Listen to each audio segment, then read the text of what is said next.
Canada's annual rate of inflation jumped significantly in February to 2.6%, surprising a few economists who didn't think it would spike so much.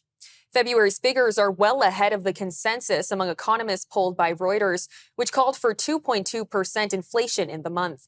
Concordia University's Dr. Moshe Lander joined us for his reaction to the figures.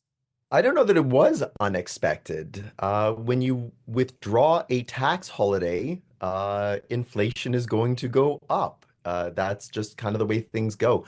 I think that maybe it was a little bit lower than expected in December and January. It was a little bit higher than expected, let's say, in February. And if you average them out over the 3 months, it pretty much came in around a little bit above 2%, which is the midpoint of the Bank of Canada's target range. So I think this is just the consequences of a tax holiday removal. It can't be due to tariffs. Tariffs aren't in place in February, and they really didn't start until March.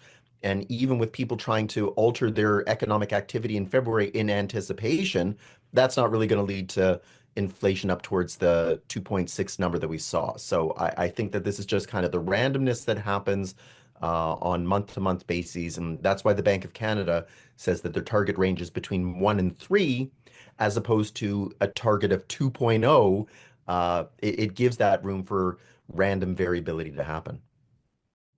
We also asked Dr. Lander about what impact tariffs will have on this upward inflationary trend.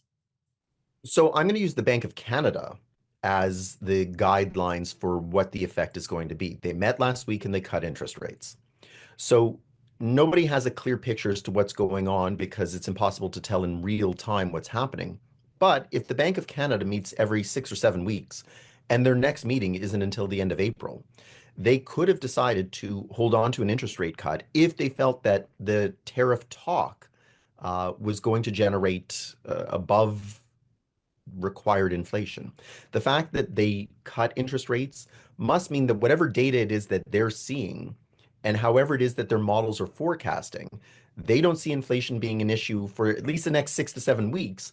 Uh, Otherwise, they would have just postponed an interest rate cut and said, we'll get back to you in April when we have one more month's worth of GDP, unemployment, and inflation data to see if our model is playing out the way we think. That doesn't mean that it's going to come in at 2.0. It could still come in at 2.6 or 2.8 or 2.9, but it's not a worrying enough trend that they would be pausing interest rates. Remember, the solution to rising inflation is increasing interest rates. So the fact that they didn't pause, let alone increase, must mean that there's nothing there that's substantive enough at this point to cause them to worry.